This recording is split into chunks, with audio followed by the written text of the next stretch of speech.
तिरुपती बालाजी मंदिराचा परिसर पाहायला गेलं तर खूप मोठा आहे. भाविकांना रोमवरून दर्शनाकरता जाण्यासाठीचं अंतर साधारणतः 2 ते 3 किलोमीटर पर्यंत असावं. त्याकरिता इथे मोफत बसची सुविधा उपलब्ध केलेली आहे. इकडे हिंदी भाषेची समस्या आपल्याला पाहायला मिळते. त्यामुळे पहिल्याच दिवशी आम्हाला या मोफत बसचा लाभ घेता नाही आला.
क्वचितच इकडे बॅरिगेड्स वरून लोक चढ उतर करताना आढळतील.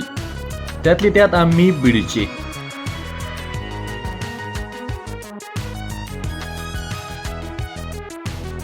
ब्रह्मोत्सव काय असतो अर्थातच ते इकडे आल्यानंतर आम्हाला समजलं. जशी आपल्याकडे पंढरपूरला मुख्यमंत्र्यांच्या हस्ते आषाढी एकादशीला पूजा असते, त्याचप्रमाणे दसऱ्यामध्ये ब्रह्मोत्सवाच्या वेळी इकडे मुख्यमंत्र्यांच्या हस्ते पूजा केली जाते. दुसऱ्या दिवशी ब्रह्मोत्सवाच्या निमित्ताने देशाच्या प्रत्येक राज्याच्या कलेचं सादरीकरण पाहण्याचा योग आला. परंतु आमचे मोबाईल दर्शनाच्या कारणास्तव लॉक केल्यामुळे त्यावेळेचं आम्ही शूट नाही करू शकलो. अर्थातच खूप काही भारी होतं. त्यातली त्यात मी आणि सचिन आम्ही दोघेच हे पाहू शकलो.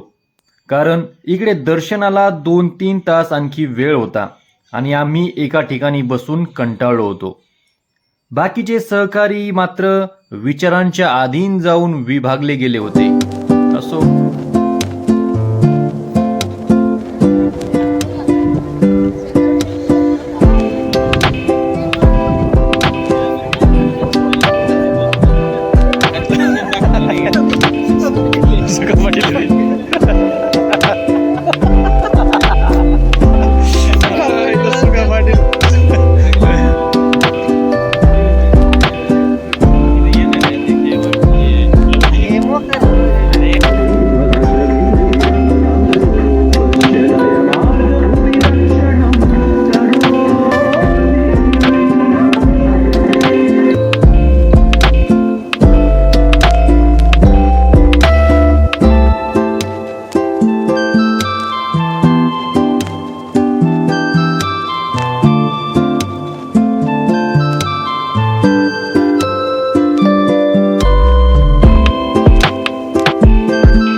आम्ही मंदिराच्या परिसरामध्ये बसलेलो आहोत आणि इथं आम्ही सर्व खूप थकलेलो आहोत.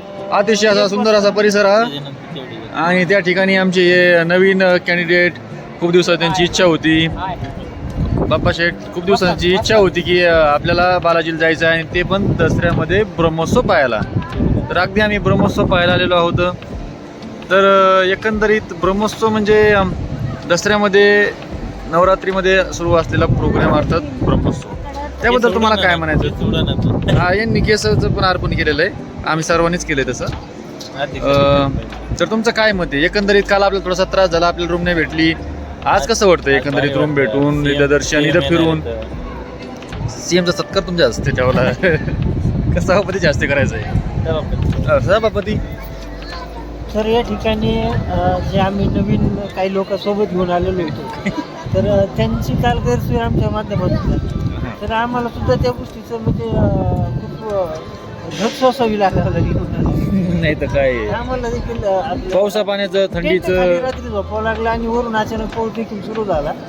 धो पाऊस सुरू झाला. त्यात म्हणजे सुदैवाने काही आम्हाला काही विषय नाही झाला, परंतु आज मग आम्ही सकाळीपासून नियोजन होतो. तर आज पहाटेच सोबत आणलेले लोकच आमच्या पहाटेच 5 वाजता आम्हाला रूम बुक करायला जावं लागली आणि 5 वाजल्यानंतर थेट आम्हाला 10 वाजता रूमची कुठेतरी अलॉटमेंट भेटली. ती आमच्या हातामध्ये भेटली. तर काल आमच्या नाराज झालेला माणूस आज आमच्या बद्दल खुश आहे. आणि तेच ना, आणि पलीकडचं आमचे कधी मागे न सरणार एक नेतृत्व, कुठल्याही गोष्टी धडाडीचं कार्य, जुन्या आठवणी आणि नव्या आठवणीचा संगम झालेला आहे. आणि अजून काही आठवणी उर्वरित आठवणी पुढच्या ट्रिपसाठी आम्ही राखीव सज्ज आहेत. त्यांनी अनुभव पण सांगितलेले की तेच ना. काय आलं काय केलं, यावेळेस काय नवीन पाहिलं. आता खूप सारं नवीन पाहण्यात आले तेच ना. आणि खूप सारा बदल पण झालेला आहे. इथे बॅनर पण लागलेले आहेत आणि भरपूर गोष्टी पण आहेत म्हणतात. आम्हालाच आठवत नाही की मागच्या सकाळी पाहता वर्षी पाहता एक गार्डन पाहिलं असेल तर आम्ही 5-6 गार्डन असंच हिंडत फिरत बसतो. आहे का? फक्त सापाचं काहीतरी म्हणले त्यामुळे तुला घोळ झाला. घोळ झालाय सापाचा, पण तरी दुसरं गार्डन त्यांनी शोधलं त्या बाबतीत.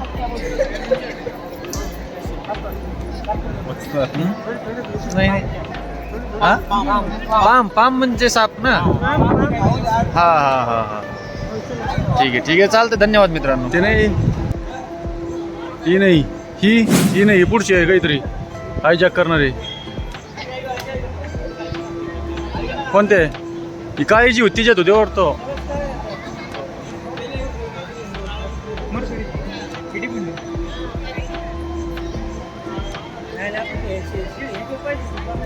तुम्हाला ते म्हणून थांबा तिथं, तुम्ही नाही ऐकली.